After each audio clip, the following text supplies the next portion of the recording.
Oh, good morning mga kamarb. So, karong adlaw it's a Saturday. So, no class. So, dugay kami ng mata ani. So, nibarog nako aron sa pagpanghipos, no? Kay magluto nta sa tong breakfast kay mga 8 o'clock na rabani. So, gutom na. Nang hilab na ang tiyan. So, ipaspasan na to atong trabaho sa paghipos sa maong mga atong gigamit sa pagtulog, no? Nani man jud mi manghipos man jud ko, no? Kay aron makuan siya mahapsay ang pananaw nato sa tukuan. Pagkahuman nagluto ko og rice para sa kuan, para madali na ba kay kuan na kay murag atrasaw na gid ang among pagbangon, no? Kay basta way klase dugay jud ko mo bangon mga 8 o'clock inana. So nagdali na jud ko ang nagluto, no? Kay ang akong anak na si Angel nangayo na og kaon, ambot na lang. So nagdali na lang jud ko ani og luto og dali.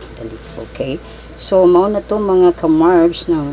So nagkuan ako, nagprepare ko ani sa pagluto sa mao nga kanon nga to sa rice cooker. So yan, no? So medyo kuan kaayo, kuti-kuti jud kay hindi ginani magluto, talagang kitang mga kinahanglan bantayan kay kuryente bi ang gamit in tao, no? So ayan, nagkuha na ko og para sa ang kuha na kong isda, no? Isda na siya, di na siya ice cream, soda na, sa ice cream lang na pero isda na.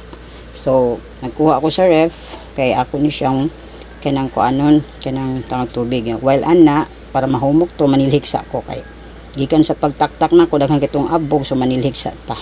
Ayan, gikan des sulod padong sa gawas. Mao jud na ako mga kuan routine Saturday man, everyday. So maskin Saturday ana nya karat na ako tutunan mga kamarbs.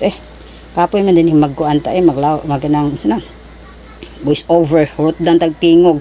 Ayan, nagprepare ako para sa ano na humok naman ang mga isda akong gibutang na kasin, bitsin, suka, batis, ayan, no? So nagprepare na ko na, naghugas ko sa maunga kanang sitawag da unsa ni siya kanang kalaha para may gamitan sa pagpirito sa maunga isda. Ayan, so gigasan ako tarong taktak kay butang sa kanang gas stove. Ayan, sa gasol ng stove gasol.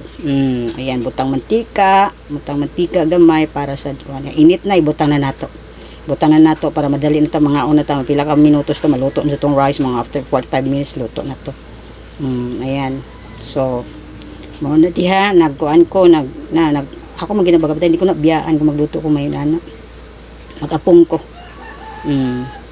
So medyo kuan kay na kanang pisik-pisik, no? So ato lang gamit ang voice over pa di kay langas ang mga pagluto. Ayan, so duha ra man nakbuo kay man naman tong usa nila kaong sayo magbasketball dato sila mga teachers, yung mga kauban to. Sayo kay nila kaong nga mga 6:30 ninaog na sa balay una tug kaon pa ito luto daan. Ayan, so kuha na ko mong isda. Ayan, duha na ka fish ang giluto kay kami ron duha ni Angel. Dayon paghuman nag-init kog tubig para mag-inom sa mi kay Angel malo, ako energy. Okay, bikini man energy. Bikini man malo bitaw oy. So mao nang among everyday ako kanang mga routine na mo kasagaran sa every Saturday kami duha ni Angel, no? So ang katong routine ako sa everyday nga papasok sa school mao ra sa gito siya. Magunag ko nga prepare para kanilang duha.